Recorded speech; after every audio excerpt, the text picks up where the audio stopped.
नमः श्रीवर्धमानाय निर्धूतकलिलात्मने सालोकानां त्रिलोकानां यद्विद्यातर्पणायते यद्विद्यातर्पणायते सकल पाप नल प्रक्षालक श्रीवर्धमान को करूं नमन लोकालोक प्रकाशित करूं जिनकी विद्या है दर्पण जिनकी विद्या है दर्पण।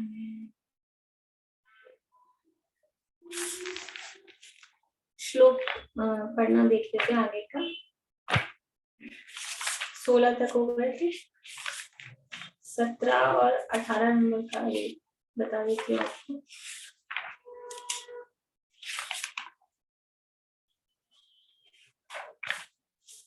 17 नंबर का श्लोक है वात्सल्य अंग का, 35 नंबर पेज है।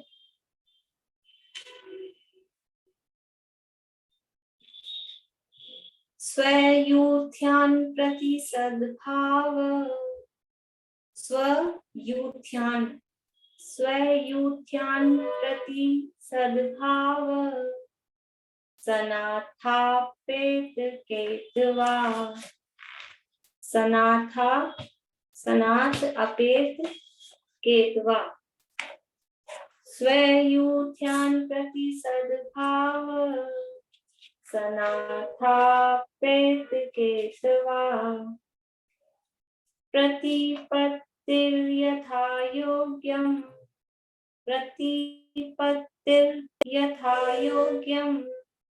वात्सल्यमभिलप्यते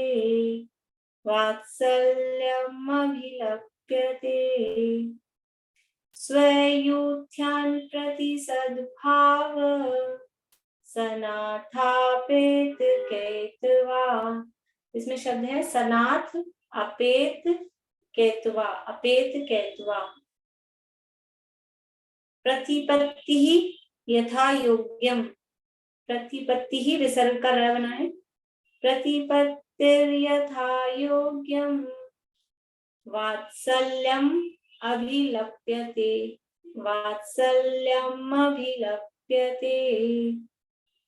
स्वयूथ्यान प्रति सद्भाव सनाथापेत केतवा प्रतिपत्तिर्यथा योग्यम वात्सल्यमभिलप्यते। आगे 18 नंबर का।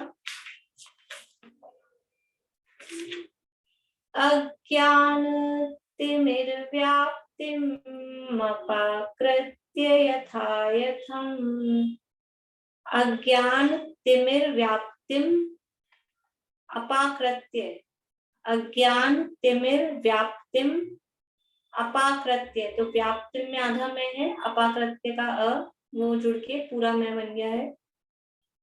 अज्ञानतिमिर्व्याप्तिम अपाकृत्य यथायथम् जिन शासन महात्म्य प्रकाश है स्यात् प्रभावना। अगर प्रभाव वन छपा है तो उसको प्रभाव ना कर लीजिए।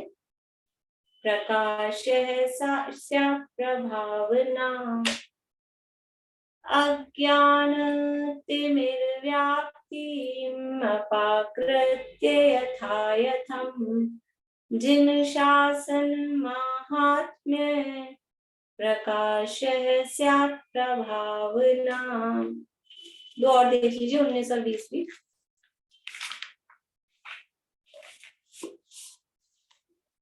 तावदंजन चौरांगे, शब्द है इसमें तावत अंजन चौरांगे, तो अंजन का अ साइलेंट है और तावत का त और अंजन का साइलेंट नहीं है, अंजन का जो ए है वो मिलके द बन गया है।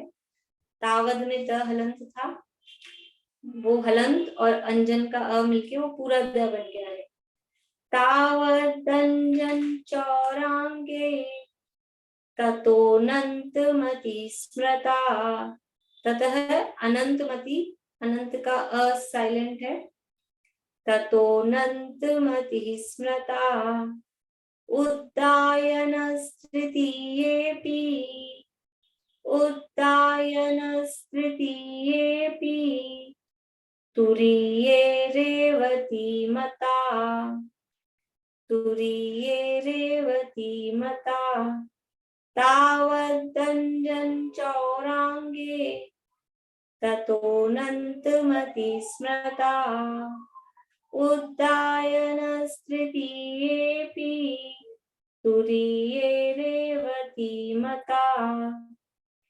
ततो जिनेन्द्रभक्तोऽन्यो, ततो जिनेन्द्रभक्तोऽन्यो वारिशेणस्ततः परः, वारिशेणस्ततः परः विष्णुश्च, विष्णुश्च वज्रनामा च शेषयोर्लक्ष्यतां गतौ, शेषयोर्लक्ष्यतां गतौ।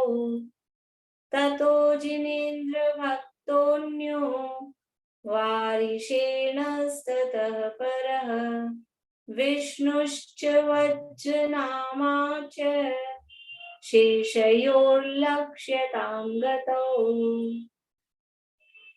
ये 4 मैंने बता दिए हैं, आप लोगों को आगे याद करने हो तो करते जाइएगा। अभी अपना आप लोग सुनाएंगे कोई अभी श्लोक?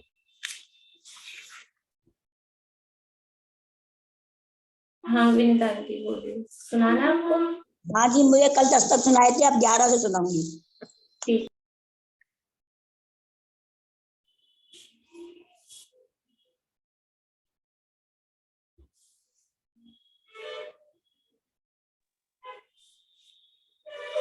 यहाँ अपनी चर्चा रत्नखंड शाखा का ग्रंथ है और सम्यक दर्शन के स्वरूप के संबंध में चर्चा चल रही है। और सम्यक दर्शन किसे कहा है?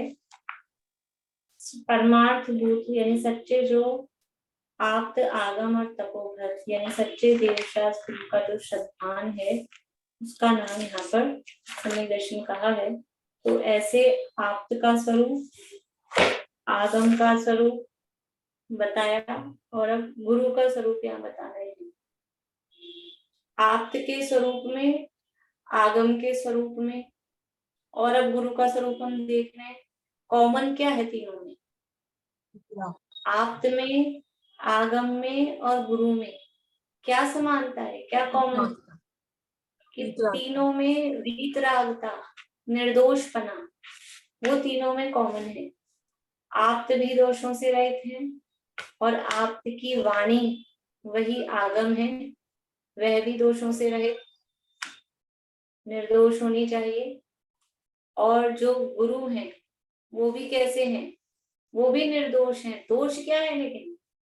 निर्दोष तो कह रहे हैं, लेकिन दोष का मतलब क्या? तो वास्तविक दोष 18 दोष गिनाए हैं, लेकिन वो 18 दोष किस में गर्भित हो जाते हैं? यानी मुख्य दोष क्या है? असली दोष है मोह, राग और द्वेष। और शॉर्ट में कहें तो राग द्वेष, और शॉर्ट में कहें तो राग। 3 शब्द में कहते हैं तो मोह, राग, द्वेष कह देते हैं। बड़ा करके कहना है तो 18 कह दिया, फिर उसको शॉर्ट में कहना है तो 3 में कह दिया मोह, राग और द्वेष। और शॉर्ट करना है 2 कहने हैं तो राग और द्वेष, वो सब उसमें गर्भित है। और अगर एक ही शब्द में कहना है तो राग, वो दोष है।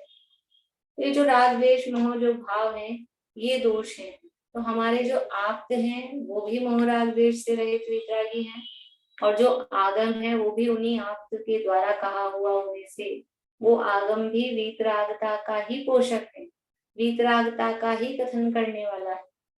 और जो वीतरागी होता है, वीतरागता का पोषक होता है, उसमें कहीं परस्पर में विरोध नहीं होता, उसका कोई खंडन नहीं कर सकता। वो खोटे मार्ग का प्रचार नहीं कर सकता, क्योंकि वीतरागी है, वीतराग का कहा हुआ है, इसलिए वो सारे विशेषताएं उसमें शामिल होती हैं। अब जो हमारे गुरु हैं, वो गुरु कैसे हैं कि वो गुरु भी वीतरागी है। कैसे है वीतरागी कि पहला ही शब्द क्या कहा है, विषयाशावशातीतो। देखिए श्लोक पढ़ते हैं पहले अपन। विषयाशावशातीतो निरारंभो परिग्रह ज्ञान ध्यान तपोरक्तः तपस्वी स प्रशस्यते। विषयों की वांछा नहीं जिनको परिग्रह अनुआरंभ नहीं, ज्ञान ध्यान तप लीन सदा जो वंदनीय है गुरु वही। मुनिराज का स्वरूप क्यों बता रहे हैं, हम क्यों पढ़ रहे हैं मुनिराज का स्वरूप? हमको क्या जरूरत है मुनिराज का स्वरूप पढ़ने की? है जिनको मुनि बनना हो वो पढ़े। हमको मुनि बनना है कि नहीं बनना है? हम मुनिराज का स्वरूप पढ़ रहे हैं, क्यों पढ़ रहे हैं? कि हमको स्वयं को मुनि बनना है, हमको दूसरों को नहीं देखना है। दूसरों को भी देखना है, वो किसके लिए देखना है? वो अपने लिए, अपने श्रद्धान के लिए, अपने निर्णय के लिए। यदि हम दूसरे में मुनिपना है या नहीं है ये हम देख रहे हैं, तो हम उसके लिए नहीं देख रहे हैं, हमको उसको कुछ नहीं करना है। लेकिन क्योंकि सच्चे देवशास्त्र गुरु का श्रद्धान सम्यक दर्शन है और हम इस व्यक्ति को, इनको गुरु के रूप में पूजे कि नहीं पूजे, माने कि नहीं माने, इनका श्रद्धान करें या नहीं करें, इस निर्णय के लिए हमको गुरु का स्वरूप जानना है। और जब हम खुद गुरु होंगे, खुद मुनि बनेंगे, तो वो मुनिराजों का जीवन कैसा होता है, उन मुनिराजों का स्वरूप जानकर, उन मुनिराजों का जीवन समझकर अंदर में मुनि बनने की भावना हमको हो। सच्चा श्रावक वही होता है जिसको मुनि बनने की भावना हो। अंदर में ये तीव्र समझ लो, क्या कहें, एक ललक रहे कि वह दिन कब आएगा, कब धन्य सु अवसर पाऊं। नहीं, उसमें है ना, अति पुण्य उदय में आया कि जब घर को छोड़ के वन में जाऊं, ये भावना श्रावक के मन में रहती है। घर में नहीं रहना चाहता है, घर में रहना मजबूरी है। चाहते क्या है कि धरकर दिगंबर वेश कब, 8-20 गुण पालन करूं, 2-20 परिचय सह सदा, शुभ धर्म 10 धारण करूं, तप तपू 12 विधि सुखद नित, बंध आश्रव परिहरु, हरु रोकी नूतन कर्म, संचित कर्म रिपु को निर्जरु। ये भावना, ये श्रद्धान अंदर में होना चाहिए। भले ही घर में रह रहे हैं, घर में रहें, लेकिन भावना ये होनी चाहिए कि कब नग्न दिगंबर दीक्षा हमारी हो। तो वो कैसे होगी कि उनका स्वरूप पता लगे। वो देखो, वो भावना कब होती है कि वो आनंद में, जब अपने को कोई आदमी दिखता है ना कि देखो कितने आनंद में, कितने मजे में घूम रहे फिर रहे। बच्चों को अपन दिखाते हैं कि देखो 2-4 साल पढ़ लो, फिर देखो वो तुम्हारे अंकल हैं, वो तुम्हारे मामा हैं, वो तुम्हारे चाचा हैं, उन्होंने पढ़ाई करी, वो सीए हो गए, वो डॉक्टर हो गए, वो इंजीनियर हो गए, अब देखो कितने मजे में है, गाड़ियां हैं, आगे पीछे नौकर है, चाकर है। ऐसा दिखाते हैं ना बच्चों को अपन, तो उनको लगता है कि हाँ ये मजे में है। तो ये मजे में है तो वो सोचता है मैं भी कभी ऐसा बन जाऊं, रुपया पैसा कमा लूं तो मजे में दिखाई देता है, तो वो सोचता है मैं कब ऐसा बन जाऊं। तो हम मुनिराजों का स्वरूप, जैसे हम बच्चों को उन सक्सेसफुल लोगों का स्वरूप बताते हैं, उनकी सक्सेस का राज बताते हैं कि कैसे करके वो ये इस सफल दुनिया में, सफल जिनको कहा जाता है, ये सफलता के शिखर पर पहुंचे हैं। तो ऐसे ही ये मुनिराज हैं, सक्सेसफुल हैं हमारे सामने। वो भाई भगवान तो भगवान है, वो तो भगवान दिखते हैं, वो तो बड़े हो गए है ना, मतलब महान हो गए, पर मुनिराज तो अपने जैसे ही है ना, हमारे आसपास के ही है। तो वो कैसे आनंद में रहते हैं, वो कैसे सुखी हैं, वो इस प्रकार से सुखी कैसे हो गए हैं, क्या किया उन्होंने कि वो इतने सुखी हो गए। तो ये स्वरूप मुनिराजों का पता लगता है, तो उनकी सुख की दशा का पता लगता है। तो हमको भी उस सुख को प्राप्त करने की इच्छा होती है। हम भी वो मुनि दशा को, हमको भी वो धारण करनी है, ऐसी हमको भी भावना होती है। इसके लिए हम मुनिराजों का स्वरूप पढ़ रहे हैं। किसी पे उंगली उठाने के लिए, किसी पे दोषारोपण करने के लिए ये स्वरूप नहीं बताया जा रहा है, ये पहले समझ लेना। लेकिन वास्तविक स्वरूप तो देखना पड़ेगा ना। देखो, यथार्थ वस्तु का स्वरूप, जो वस्तु जैसी है उसका जो स्वरूप है वो तो देखना पड़ेगा। अब हम कोई व्यक्ति देशी घी की और नकली घी की पहचान कराए, असली सोने और नकली सोने की पहचान कराए, असली नोट और नकली नोट की पहचान कराए, तो जो नकली चलाता है, जो नकली वाला काम करता है, उसको ये लगे कि ये तुम्हारी बुराई कर रहे हैं, तो बुराई की कहाँ बात है। असली नकली की पहचान तो दुनिया को करानी पड़ेगी ना, खुद को भी करनी पड़ेगी, खुद ठगा नहीं जाए और दूसरे लोग ठगा नहीं जाए। तो यहाँ तो असली नकली की पहचान कराई जा रही है। सच्चे मुनिराज का क्या स्वरूप है, निर्णय स्वयं हमको करना होता है। जब हमको पता लग जाता है, कसौटी दी जाती है पत्थर, और उस पर रगड़ के देख लो ये सोना की लकीर ये असली है कि नकली है, तो ऐसे ही यहाँ ये कसौटी दी जा रही है सच्चे देवशास गुरु के लिए कि कौन से देव, कौन से गुरु वो सच्चे हैं और किसकी वाणी सच्ची है, ये निर्णय हमको स्वयं को करना होगा। उसके लिए स्वरूप यहाँ बताया जा रहा है कि जो विषयों की आशा के वश में नहीं है, जिनको किसी भी तरह के विषयों की आशा नहीं है। बोलो ईशा।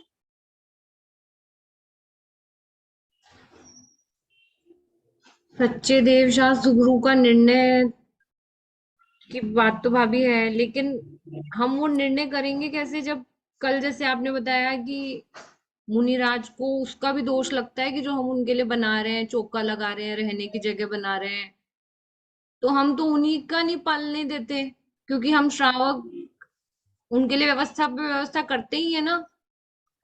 तो हम किस तरह से इसको तोड़ के आगे वो करेंगे। नहीं तो हमें पता है, लेकिन हम क्या, फिर भी हम हम उनके उनके लिए लिए, व्यवस्थाएं करते हैं और हम तो, उनको लगता है। आप ऐसा क्यों कर रहे हो? आप खुद क्यों नहीं शुद्ध खाना चालू करते हो तो आपको अलग से व्यवस्था करनी पड़े? आप ये क्यों नहीं सोच रहे हो? हम क्यों नहीं सच्चे श्रावक बनते हैं? और इसमें अगर हम नहीं करते हैं तो इसमें कोई, मान लो हम वैसा शुद्ध भोजन पान नहीं करते, हमको अलग से करनी पड़ रही है, तो इसमें ये हमारा मैटर अलग है।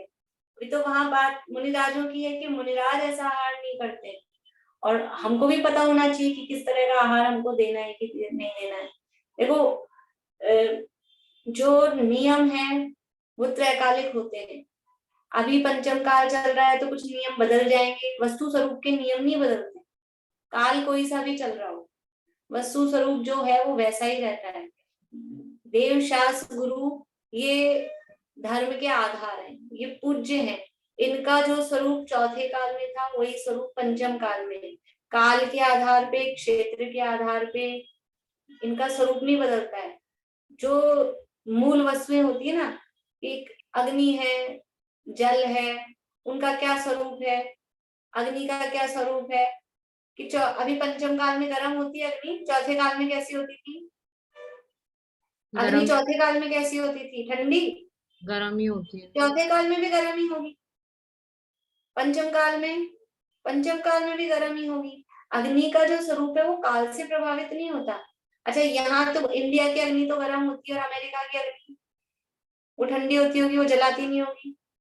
कि विदेश क्षेत्र की अग्नि, ये भारत क्षेत्र की अग्नि जलाती है, विदेश क्षेत्र की नहीं जलाती होगी। तो जो वस्तु है उनका स्वरूप ना क्षेत्र से प्रभावित होता है ना काल से प्रभावित होता है। जीव सदा जीव ही रहता है, किसी भी क्षेत्र में हो, किसी भी काल में हो। उद्गल सदा उद्गल ही रहता है, किसी भी क्षेत्र में हो, किसी भी काल में हो। ये वस्तुओं के स्वरूप बदलते नहीं है। तो ये देवशास गुरु का स्वरूप है। तो भले ही वर्तमान में पंचम काल चल रहा है, हम कितने ही बिगड़ गए हों, लेकिन देवशास गुरु का स्वरूप नहीं उससे खंडित होता है। देवशास गुरु के स्वरूप में कंप्रोमाइज नहीं होता है। हम नहीं पालने दे रहे ऐसा नहीं होता है। ये हम नहीं पालने दे रहे, ये हमारी तरफ से हम कह रहे हैं, लेकिन किसी के पालने से कोई पलता है क्या? ये तो सब स्वतंत्र है ना। हम कौन उनको पलवाने वाले होते हैं? हमारे आधार से मुनिराज है क्या? हमारे आधार से मुनिराज नहीं, वो मुनि बने हैं अपने आधार से। सब मुनि बनने से पहले सारा द्रव्य क्षेत्र काल भाव सारी परिस्थितियों का ज्ञान, यानी मोक्षा प्रकाशक में प्रणमजी साहब ने 3 वो कहे हैं, समझ लो बिंदु। मुनि बनने शर्त, 3 शर्त मुनि बनने से पहले, 3 शर्त। क्या शर्त है? कि आप में पहली शर्त मुनि बनने के योग्य तत्व ज्ञान होना चाहिए। पहली बात, ज्ञान ही नहीं है, ये हम वो कर रहे हैं पालन। ये ज्ञान होना चाहिए ना। मुनिराजों का स्वरूप क्या है? मुनि बन गए, मुनि बन गए। कपड़े खोलने का नाम मुनि नहीं होता है। मुनिराजों का स्वरूप क्या है वो पता होना चाहिए। तो सबसे पहले ज्ञान होना चाहिए। दूसरी शर्त, मुनि भूमिका के योग्य वैराग्य होना चाहिए। भावुकता में आके किसी की देखा देखी, किसी ने कह दिया और बन गए मुनि कपड़े खोल के, इसका नाम मुनि दशा नहीं। अंदर में उतना वैराग्य, जैसा वैराग्य 3 कषाय चौकड़ी के अभाव पूर्वक होता है वैसा वैराग्य होना चाहिए। मुनि भूमिका के योग्य ज्ञान होना चाहिए। मुनिराजों के स्वरूप का ज्ञान हो और मुनि दशा के योग्य तत्व ज्ञान हो।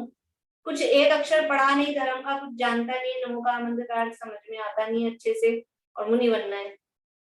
ऐसे कैसे मुनि बनेंगे? ज्ञान तो होना चाहिए ना, क्या करना क्या है वस्तु स्वरूप, ये तो पता होना चाहिए। तो सबसे पहली बात है तत्व ज्ञान हो। दूसरी बात है वैराग्य हो अंदर, मुनि बनने के योग्य, मुनि दशा के योग्य। और तीसरी बात, परिचय सहने की शक्ति हो। आपको ज्ञान बहुत है, आप में वैराग्य भी बहुत है, लेकिन शारीरिक शक्ति इतनी नहीं है। परिचय, मुनि बनेंगे तो ये कंपलसरी है, जो व्यक्ति मुनि बन रहा है उसको इतना पता होना चाहिए। वो ज्ञान है ना, उस ज्ञान में ये बात आएगी कि उसको ये पता होना चाहिए कि परिचय तो मुझे मिलेंगे ही मिलेंगे। कौन से परिचय? क्षुधा, तृषा, शीतोष्ण, दंशमशक, नागन्य, आरती, स्त्री, चर्या, निषद्या, शय्या, आक्रोश, वध, याचना, लाभ, रोग, तृण, स्पर्श, मल, सत्कार, पुरस्कार, प्रज्ञा, ज्ञान, दर्शन, ये सब परिचय। तो भूख को सहना पड़ेगा, प्यास को सहना पड़ेगा, सर्दी गर्मी को, कांटों को, कंकरीली भूमि पर चल रहे हैं, ये सब ज्ञान उसको पहले से पता होगा कि नहीं होगा? ऐसे मुनि बन जाएगा कि यहाँ आराम से मखमल के बिस्तरों में बैठे हैं और बन गए मुनि? ऐसे नहीं बना जाता है। उतना ये परिचय सहने की शरीर में, जरा सी तो ये हवा चल रही है अभी मौसम चेंज वाली, तो ठीक है ठीक है ठीक है और परेशान, और ऐसी तो शरीर की स्थिति है। तो मुनि इतनी अंदर से दृढ़, यानी देखो शरीर की शक्ति, अंदर से इच्छा शक्ति मतलब विल पावर। सुकुमार थे, सुकुमार नाम सुना होगा आप लोगों ने, कितने कोमल थे कि सरसों का भी एक दाना जिनके तन पर चुभता था। दीपक की लौ जल जाए आगे, आंख के आगे तो आंसू आंसू आंसू। जिन्होंने दीपक की लौ कभी नहीं देखी, जो रत्नों के प्रकाश में रहते थे, जिन्होंने जमीन पे कभी पैर नहीं रखा, ऐसे कोमल समझ लो शैयाओं पर रहते थे, वो उनमें परिचय सहने की शक्ति थी कि नहीं थी? कि दिख रहा था बाहर में कि नहीं है, लेकिन अंदर से थी, अंदर से विल पावर थी। तो परिचय सहन किया उन्होंने, उपसर्ग तक सहन किया। परिचय की तो क्या बात है, उपसर्ग सहन किया, अंदर से होनी चाहिए। अब हम तो मुनि बन गए, श्रावकों पे दोष दें, तुम कैसे श्रावक हो, हमारे लिए चौके नहीं लगाते और हमारी व्यवस्था नहीं करते हो, और तो ये मुनिराजों का काम नहीं, श्रावक का कर्तव्य है। श्रावक को भावना होनी चाहिए, द्वारा प्रेक्षण करना चाहिए। मुनिराजों का अतिथि संविभाग वो उसका व्रत है, लेकिन मुनिराजों को यह अपेक्षा नहीं होती है कि श्रावक हमारे लिए करे। श्रावक खुद भक्ति भाव से जो करना होता है वो करता है और करना ही चाहिए, लेकिन मुनिराज इस अपेक्षा से मुनि बने कि श्रावक मेरी व्यवस्था करेंगे, श्रावकों को तो करनी चाहिए, और फिर श्रावकों पे दोषारोपण करें कि श्रावक हमारी व्यवस्था नहीं करते हैं, वो मुनि दशा का स्वरूप नहीं। वो यहाँ कह रहे हैं कि विषयों की आशा से वो अतीत है, किसी भी प्रकार के विषय की। ये व्यवस्था का मतलब क्या है? वो विषयों की तो आशा है, भोजन की हो, रहने की हो, आने जाने की, जो भी तरह की जो भी व्यवस्थाएं हैं, वो सब विषय रूपी तो है।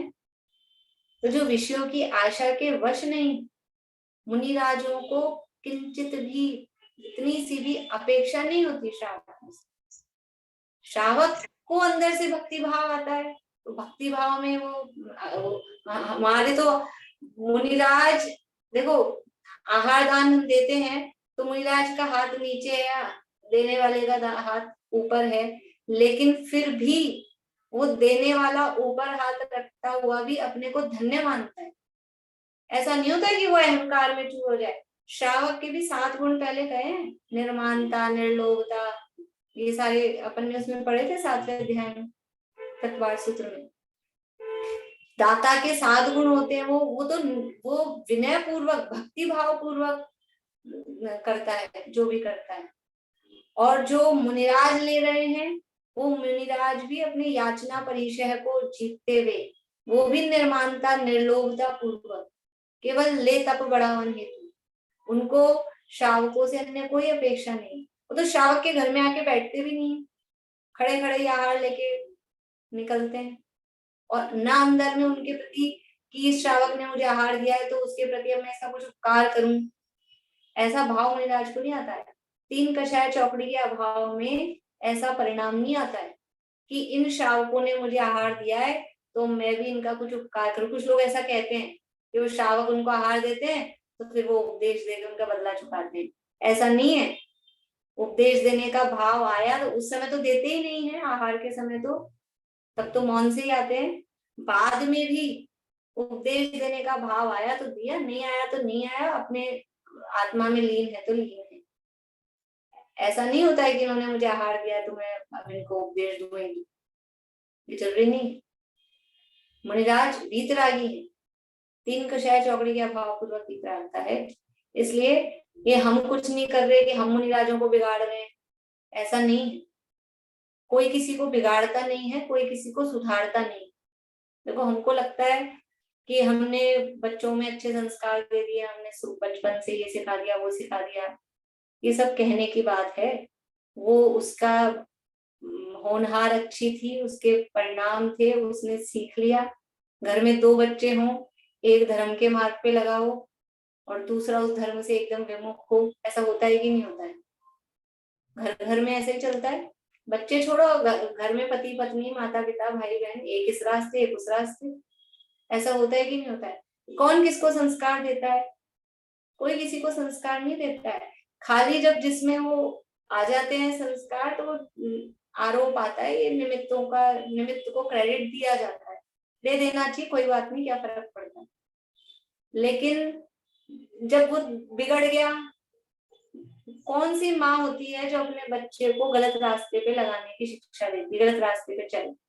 कोई माँ ऐसी नहीं होती है। रावण की माँ ने क्या ये शिक्षा दी थी कि तू परस्त्री को हरण करके लाना, तू इतने मान कषाय में रहना? कभी नहीं दी होगी, कभी सोचा भी नहीं होगा उसकी माँ ने कि मेरा बेटा ऐसा मेरा नाम रोशन करेगा। लेकिन क्या कर सकते हैं, सब एक ही घर में थे, रावण भी, विभीषण भी, सब भाई, और फिर उस रावण के पुत्र, सब एक ही घर में थे ना। सबकी परिणतियां न्यारी न्यारी है, इसलिए कोई किसी का कुछ करता है, कोई किसी को बिगाड़ता सुधारता है। हम मुनिराजों को बिगाड़ रहे हैं कि मुनिराज हमको बिगाड़ रहे हैं? जो जीव बिगड़ता सुधरता है सब अपनी अपनी योग्यता से होता है। तो स्वरूप पता होना चाहिए। स्वरूप पता होता है तो खुद निर्णय कर पाता है, तो खुद समझ पाता है। हम मुनि बन गए, मुनिराज का स्वरूप ही नहीं पता, तो फिर करें क्या? ऐसे लगता है मुनि तो बन गए, क्या करें, समय टाइम ही नहीं पास होता। टाइम नहीं पास होता तो इधर उधर उपयोग लगाते हैं, टाइम पास करने के लिए इधर उधर उपयोग लगाते हैं, क्या करें? हमारे पास बहुत सारे घरों में ऐसी व्यवस्था होती है कि बहुत से लोग भी ऐसे होंगे, कुछ करने की जरूरत नहीं है। मान लो घर में नौकर चाकर हैं, बहुएं हैं, और भी हैं, हिलने की भी जरूरत नहीं है, ना रसोई में कोई काम है ना और कोई काम है, ऐसा है। फिर भी अब क्या करें, टाइम पास नहीं होता, धर्म में मन नहीं लगता, इधर उधर किट्टी बाजी ताश पत्ती ये चलती है, फिर कैसे मन लगाएं? तो ये कुछ आधार होना चाहिए। अब मुनि बन गए, अब मुनिराज क्या करते हैं कि ज्ञान ध्यान में लीन रहते हैं, तो वो ज्ञान ही नहीं है, और ज्ञान नहीं है तो ध्यान किसका करें? ध्यान करना, देखो बाहर में उपवास करना सरल लगता है, भूखे रह जाना, उसमें नाम भी हो जाता है, वो सरल भी लगता है। और 10 मिनट बैठ के ध्यान करना, वो होता नहीं है, बहुत कठिन काम लगता है, और नाम कुछ नहीं होता उसमें कि इन्होंने ध्यान किया। तो ध्यान कैसे, किसका ध्यान करें? ध्यान करने के लिए पहले आधार तो होना चाहिए, ध्येय तो होना चाहिए ना, ध्येय तो निश्चित हो। वो ध्येय निश्चित कैसे होगा? वो ध्येय ज्ञान से होगा। इसलिए मुनि बनने से पहले बहुत बड़ी जिम्मेदारी, भावुकता में आके मुनि नहीं बना जाता, ये बहुत बड़ी जिम्मेदारी, क्योंकि मुनि है, मुनिराज है, उनके आधार से वो साक्षात धर्म को दिखाते हैं, वो जैन धर्म को रिप्रेजेंट करते हैं। और मुनि बन के कुछ भी अथवा अथवा काम किया तो उससे आप व्यक्ति बदनाम नहीं होता है, वो व्यक्ति की बात नहीं रहती है, वो पूरे उस धर्म की उसकी रिप्रेजेंट कर रहे हैं, उसकी बात है, उससे धर्म बदनाम होता है। इसलिए मुनिराजों का स्वरूप, हम अगर मुनि बन गए, हमको स्वरूप नहीं पता, फिर कुछ भी काम करेंगे इधर उधर, तो वो धर्म बदनाम होगा। और वो अगर धर्म बदनाम होगा दुनिया में, तो उसका पाप बहुत बड़ा है। एक व्यक्ति की बदनामी से ज्यादा पूरा धर्म की बदनामी, वो बहुत बड़ा दोष है। इसलिए यथार्थ स्वरूप देव का, गुरु का और शास्त्र का यथार्थ स्वरूप हमको पता होना चाहिए। क्या स्वरूप है मुनिराजों का? देखो, ओवर इमेज भी नहीं बनानी चाहिए, लेकिन ओवर इमेज नहीं हो तो अंडर इमेज भी नहीं हो, मतलब बस हम बहुत ज्यादा उनको भगवान जैसा ही समझें, ऐसा नहीं कह रहे, लेकिन फिर भी जो उनकी भूमिका में क्या योग्य है, क्या योग्य नहीं, वो यहाँ दोनों बातें बताई श्लोक में। ऊपर की लाइन में, पहली लाइन में कहा क्या नहीं करने योग्य है, और फिर नीचे वाली लाइन में कहा कि क्या उनके करने योग्य है, वो क्या नहीं करें और क्या करें, दोनों बातें बताई। ऐसा नहीं कि बस ये मत करो ये मत करो कर दिया, तो फिर करें क्या, वो साथ में बताया। मुनिराजों का क्या स्वरूप है वो बताया है। बोलिए भारती आंटी। ये आपने बोला ना कि 3 कषाय चौकड़ी, उसका उस भाव का वैराग्य होना चाहिए, लेकिन वो तो 6ठे 7वें गुणस्थान में आता है, मुनि दशा के बाद नहीं आता है। और एक और चीज क्लियर करना चाह रही थी, पूछ लेती हूँ कि जैसे मिथ्यात्व के गुणस्थान में मुनि दशा अंगीकार कर सकते हैं कि सम्यक दर्शन प्राप्त करने के बाद ही करते हैं?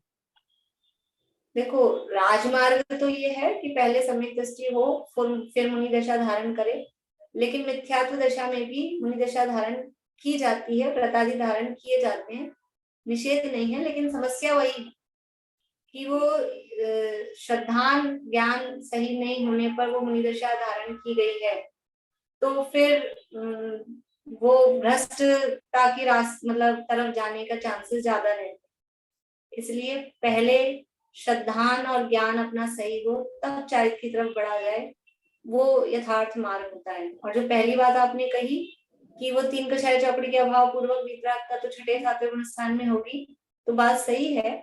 अभी भले ही पहला गुणस्थान हो या चौथा गुणस्थान हो, लेकिन अंदर में भाव से समझ में आता है ना कि अब तुरंत ही अंतर्मुख बाद मुझे 6ठा 7वां होने वाला है, तो अंदर परिणाम कैसे उछलते हैं, कैसी वितरागता आती है, तो वो जीव फिर मुनि दशा धारण करता है। अभी घर गृहस्थी में रहते हुए 3 कषाय चौकड़ी का अभाव नहीं होएगा, लेकिन जब 3 कषाय चौकड़ी का अभाव होने वाला है, उससे कुछ देर पहले कुछ तो परिणाम होंगे ना वैराग्य के, या ऐसे ही चलेगा? तो उससे जस्ट पहले जो परिणाम होते हैं उनका नाम है मुनि दशा के योग्य वैराग्य, 3 कषाय चौकड़ी के योग्य वैराग्य। बोलिए रेणु जी। मैम मेरे 2 क्वेश्चन है। एक तो आप मतलब जैसे जो मुनि धर्म है उनके 3 गुण होने चाहिए, वितरागता और परिसर सहने की शक्ति और तत्व ज्ञान।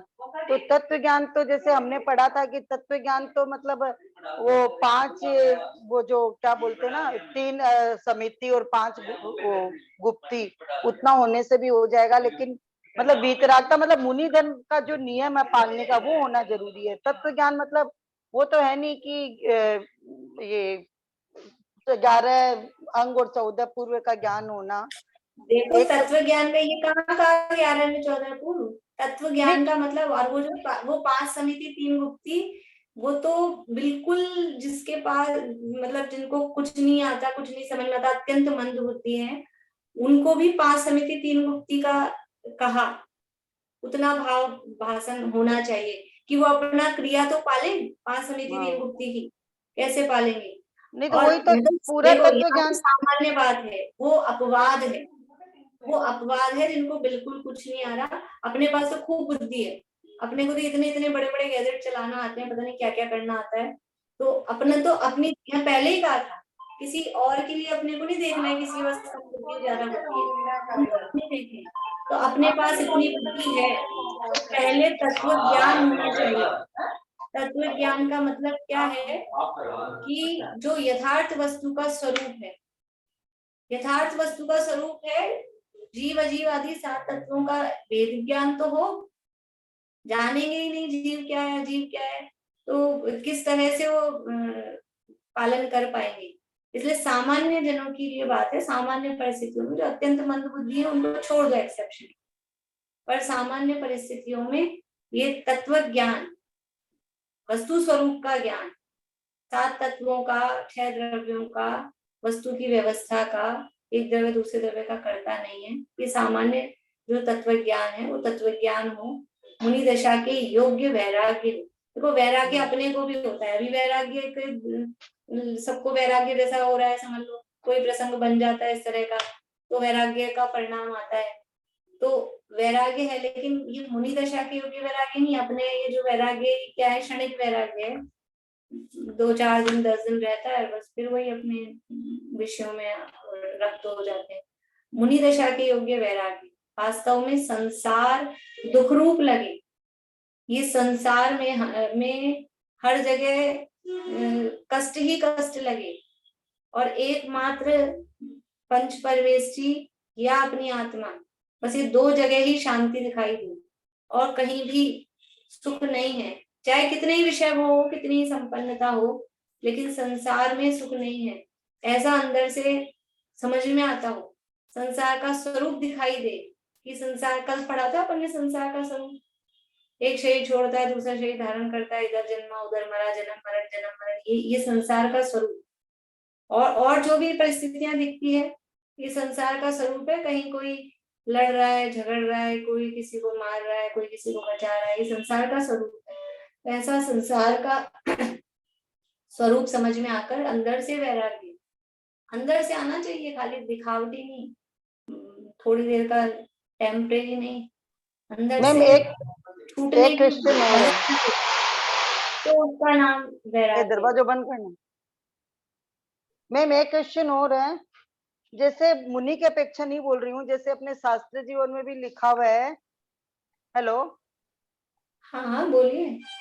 मैं बोली जैसे अपने शास्त्र जीवन में भी लिखा हुआ है, जैसे कि जो छठा काल आएगा तो मतलब कोई वो मतलब हिंसा ही हिंसा रहेगी इस तरह, तो वो काल का तो प्रभाव होता ही है ना मैम, जैसे धीरे धीरे छठा काल आएगा, पंचम काल का अंत होगा, मतलब मुनि की अपेक्षा नहीं, एक जीव की अपेक्षा, मतलब एक जैसे संसार के क्या बोलते हैं इसको, व्यवस्था की अभी अपेक्षा अपन ने या वो जो भी। पढ़ा है ना अल्पबहुत्र 10वें अध्याय के लास्ट सूत्र में, 10वें अध्याय के लास्ट सूत्र में अल्पबहुत्र पढ़ा था, तो छठे काल से मोक्ष जा सकते हैं कि नहीं जा सकते हैं? छठे काल से आप म्यूट कर लीजिए, आपके यहाँ से डिस्टर्बेंस बहुत आ रहा है, अपनी बात बोलते ही म्यूट करिए, आप मेरे को बार-बार में म्यूट करना पड़ रहा है। हाँ वही आप लोग सबसे पूछ रही हूँ, छठे काल से मोक्ष जा सकते हैं कि नहीं जा सकते हैं, हाँ कि ना?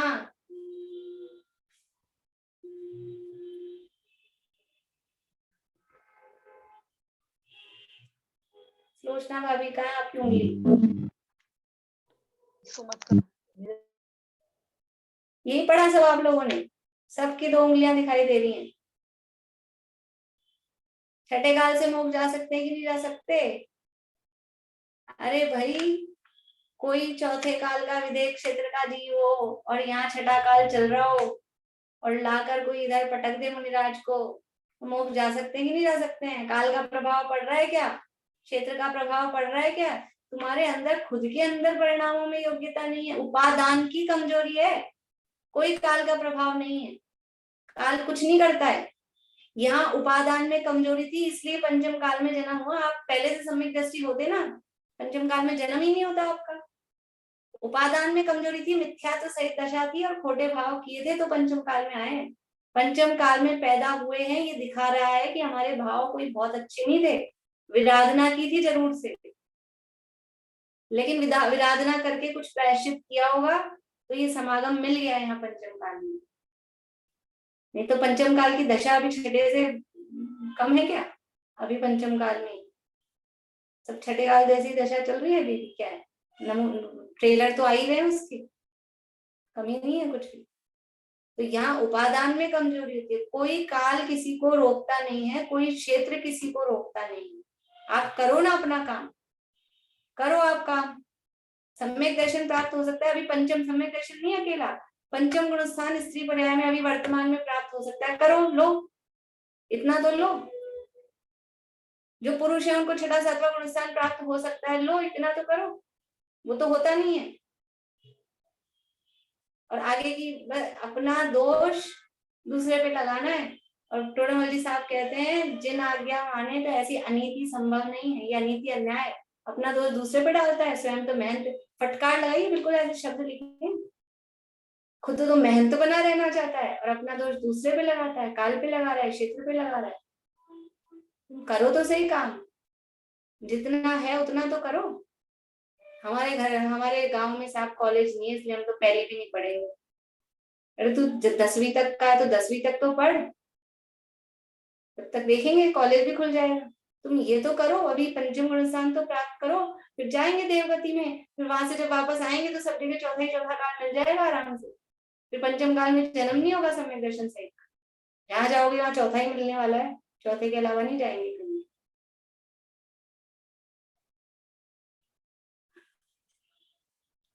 अरे भाई, ये तो चर्चा ऐसी है, बोलिए कविता जी। तो अभी जो पंचम काल में जो मुनि महाराज वगैरह भी मोक्ष वगैरह जा सकते हैं ये लोग? देखो, साक्षात जो मोक्ष है ना, सिद्ध दशा, वो तो पंचम काल में नहीं होती है। पंचम काल में छठा सातवां गुण स्थान ही होता है। लेकिन मोक्ष साक्षात नहीं जा रहे तो क्या हुआ, अगले भावों में चले जाएंगे, क्या फर्क पड़ता है? डायरेक्ट ट्रेन नहीं जा रही, बदल के चले जाएंगे, पहुंच तो जाएंगे ही ना। बिल्कुल, मतलब टाइम ज्यादा लगेगा बदल के जाने में, बस। मतलब द्रव्य क्षेत्र काल का कोई प्रभाव नहीं पड़ता, अपनी योग्यता होनी चाहिए खुद की। हाँ, बिल्कुल।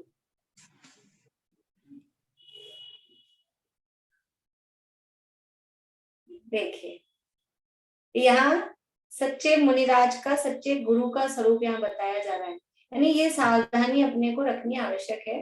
गुरु का स्वरूप हम देख रहे हैं तो हम किसी पर उंगली उठाने के लिए नहीं, केवल देखो, बाहर बाजार में चीजें मिलती हैं, कोई सच्ची होती है, कोई झूठी होती है, मतलब कोई असली होती है, कोई नकली होती है, इस तरह की होती है।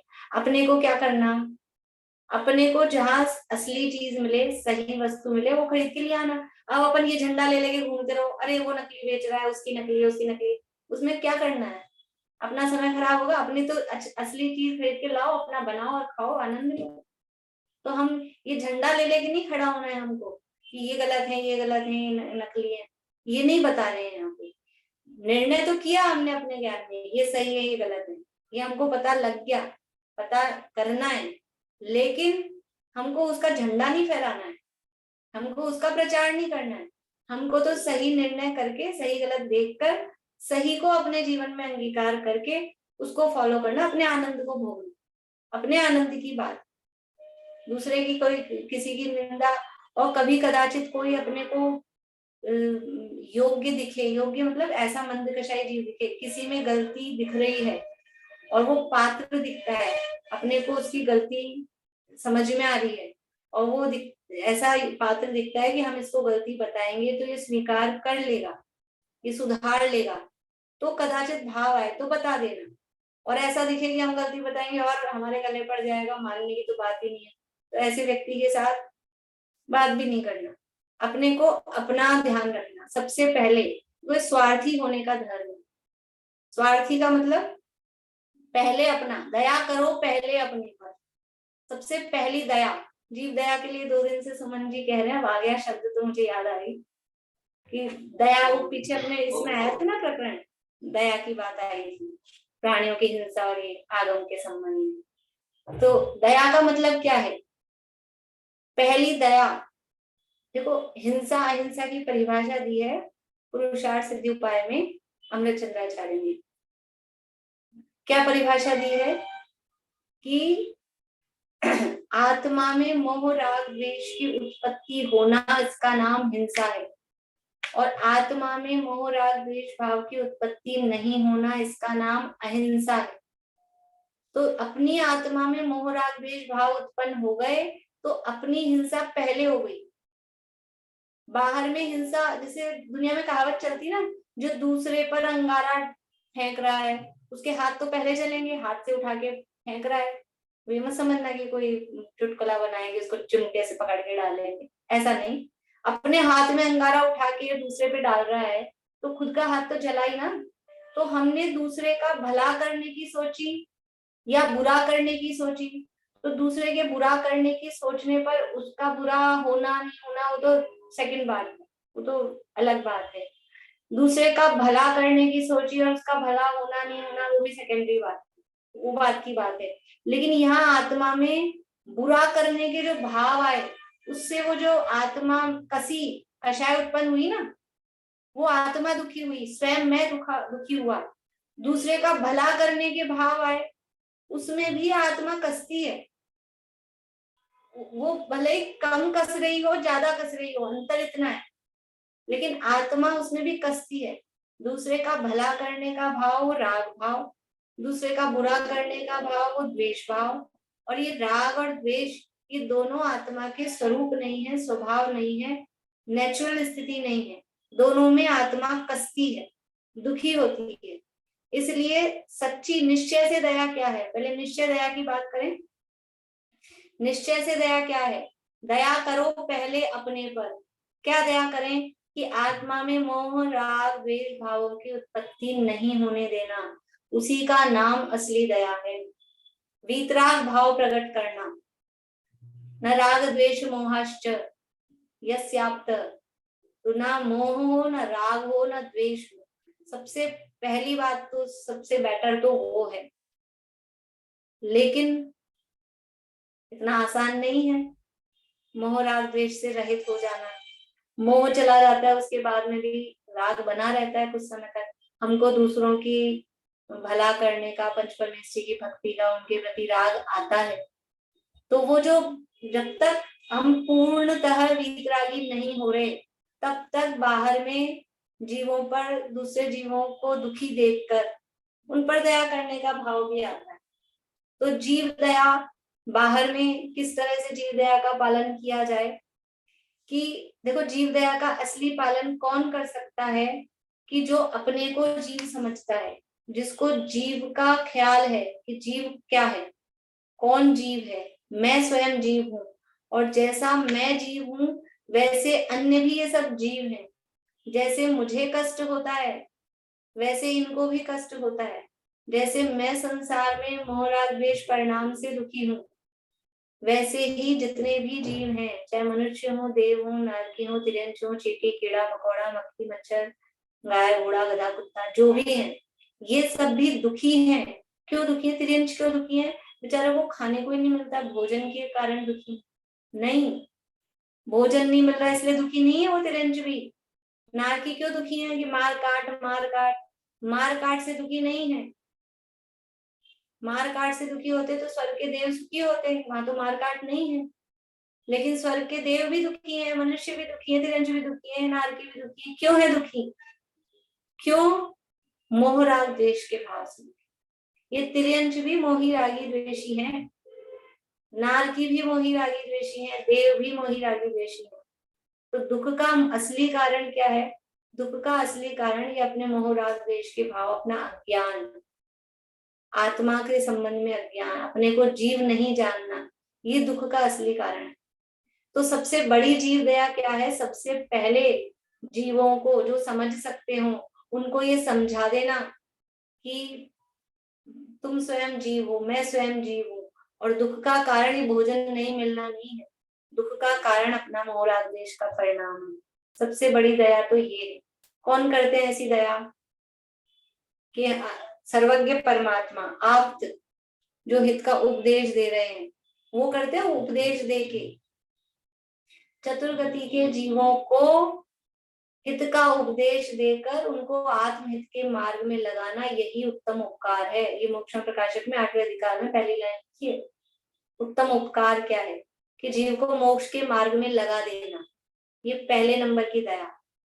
फिर समझ लो पात्र नहीं दिखता है, नहीं लगता है, तो फिर उसको आकुलता जिस प्रकार से कम हो, जीवों की आकुलता कम करने में हम सहायक हो सके। तो साहब कोई शराबी है, कोई पर स्त्री लंपटी है, अब वो आकुलित हो रहा है, तो क्या उसको शराब लाके दे दें? ये ऐसा नहीं, ऐसा नहीं। लेकिन यथा योग्य कोई आजीविका से परेशान है, कोई रोग से परेशान है, कोई धन की कमी से परेशान है, तो वो यथा योग्य उनकी व्यवस्था करके वो धर्म में स्थित हो सके। अभी स्थितिकरण अंग आएगा ना, उसमें और चर्चा करेंगे। उसका नाम भी जीव दया है। फिर जीव अपने प्राणों की रक्षा करना चाहता है संसार में, जो भी ये द्रव्य प्राण है, उन द्रव्य प्राणों की रक्षा करना चाहता है। उन प्राणों के छूटने से दुखी है, ये मेरे प्राण छूट नहीं जाए। तो जिस भी तरह से यदि हम उसके प्राण बचा सकते हो, तो प्राणों की रक्षा करना। बाहर में कबूतर है, चिड़िया है, अभी सकरात के दिनों में घायल हो जाते हैं, तो उनकी दया करना, उनको दाना डालना, ये सब ये बहुत स्थूल है, बहुत स्थूल दया है। नहीं करना चाहिए ऐसे नहीं कह रही, वो दया का भाव है, लेकिन वो कोई बहुत बड़ा धर्म है, बहुत बड़ी दया है। तो इतना तो है ही, चींटियां आ गई हैं, इलियां आ गई हैं, सब्जी में लटे निकल गई हैं, तो उनकी यथा योग्य सुरक्षा करना। ऐसा नहीं कि मार दिया, मरने को डाल दिया, यथा योग्य जैसे भी वो सुरक्षित स्थान पर उनको छोड़ना। ये बाहर में व्यवहार में लौकिक दया है। कोई भी तिर्यंश है, गधा, घोड़ा, कुत्ता, गाय, तो उनको परेशान नहीं करना। पेड़ पौधे, व्यर्थ का पानी नहीं ढोलना, व्यर्थ की हवा नहीं चलाना, व्यर्थ की अग्नि नहीं जलाना, व्यर्थ के पेड़ पत्तियां नहीं तोड़ना, व्यर्थ की मिट्टी नहीं खोदना, ये स्थावर जीवों की दया है। तो बाहर की व्यवहार दया के तो बहुत लेवल है, लेकिन कब असली वो पालन कब होगी? कि जब अपने को जीव जाना जाएगा, अपने पर जो दया करेगा उसकी बाहर में दया अपने आप पलती है। और अपनी दया नहीं है तो बाहर में वो नाटक है दया का, वो असली दया पलती नहीं। तो मुनिराज हैं, वो सच्चे दयावान हैं। कौन है सच्चे दयावान? है तो अनंत भगवान। और अनंत भगवान को छोड़ दें तो अपने लेवल पर जो चलते फिरते अपने को मनुष्यों में दिखाई देते हैं, वो असली दयावान है मुनिराज। फिर सेकंड नंबर पे आए तो पंचम गुण स्थानवर्ती, फिर और थोड़े नीचे आए तो चौथे गुण स्थानवर्ती, और फिर यथा योग्य जो जैसा भूमिका के अनुसार पालन करते हैं। तो हम सब, समय अपना हो गया है, अपने के मुनिराज ऐसा नहीं समझे कि कुछ विषय नहीं चला, प्रकरण से संबंधित ही बातें थी। मुनिराजों का स्वरूप समझे, मुनिराजों का क्या स्वरूप होता है। वो पहले अपनी दया पालते हैं, पहले अपने पे दया करते हैं कि अपने को मोहराग द्वेष जैसे नहीं हो, उस हिसाब से काम करते हैं। दूसरे की कोई साहब रोने लग जाए, महाराज मेरे घर आना, मेरे घर आना, तो पूरा ऐसे उनके घर चले जाए, ऐसे अगर ऐसा वो रोने की दया करने लगे तो कोई मुनि नहीं बन पाए। किसकी माँ नहीं रोती है मुनि दीक्षा लेने पर? किसकी पत्नी नहीं रोती है? कौन नहीं रोकता होगा कि तुम दीक्षा मत लो? तो रोकते हैं, और वो आंसुओं पे चल जाए तो दीक्षा नहीं ले सकते। तो पहले अपनी दया, पहले अपनी दया, अपना आत्मा का कल्याण करते हैं, और फिर बाहर में सहज रूप से अपने आप ही कुछ जीवों की दया पलती है, पालनी नहीं पड़ती। और अपने आप ही उनकी जो आचरण होता है, मैं बोलती हूँ कई बार कि मुनिराज ऐसे विचार के नहीं चलते कि मुझे ये एरिया समिति पालन करना है, ये एरिया समिति है, ये भाषा समिति। मुनिराजों को के आचरण को देखकर उसको एरिया समिति नाम दिया गया है। मुनिराज जैसे चलते हैं उसका नाम एरिया समिति है। कैसे चलते हैं मुनिराज की? अपने आप ही उनकी नजर जब चलते हैं, कदम आगे बढ़ते हैं, तो आंख ऊपर उठती नहीं है, नीचे देखकर ही चलते हैं। इसका नाम एरिया समिति है। वो जब बोलते हैं तो अपने आप ही ऐसे शब्द निकलते हैं कि दूसरे के लिए हितमित प्रिय होते हैं, किसी के लिए कठोर कर्कश अप्रिय कटुक कठोर शब्द ऐसे निकलते ही नहीं है। उसका नाम भाषा समिति है। मैं मुनि हूँ इसलिए मुझे भाषा समिति पालन करना चाहिए, इसलिए मैं इसको गाली नहीं दे सकता, नहीं तो अभी बताता। इसका नाम भाषा समिति नहीं। मुनिराजों के शब्द ही ऐसे निकलते हैं जैसे मानो झड़ती हो फुलझड़ियां। कैसे वचन होते हैं, जैसे फूल खिल रहे हैं।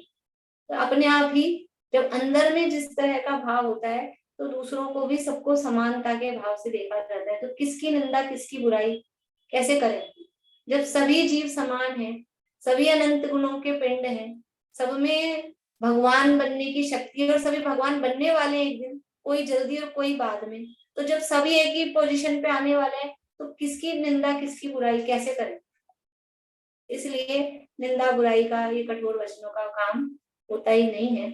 इस प्रकार से हम सभी मुनिराजों के स्वरूप को समझकर मुनिराजों जैसी समता अपने जीवन में अभी लाएं और मुनि बनने की भावना निरंतर दृढ़ रखें। हमारे आदर्श वो बनना है, हमको मुनि बनना है, ऐसी भावना हम रखें। इसी भावना के साथ हरि की बात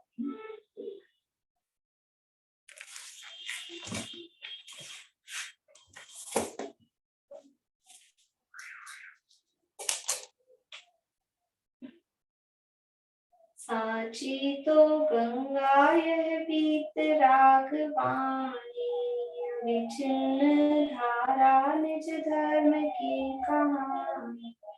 जामे अति विमल अगाध ज्ञान पानी, जहाँ नहीं संशय आदि पंख की निशानी। सांची तो गंगा यह बीत राघवानी, अविच्छिन्न धारा निज धर्म की कहानी।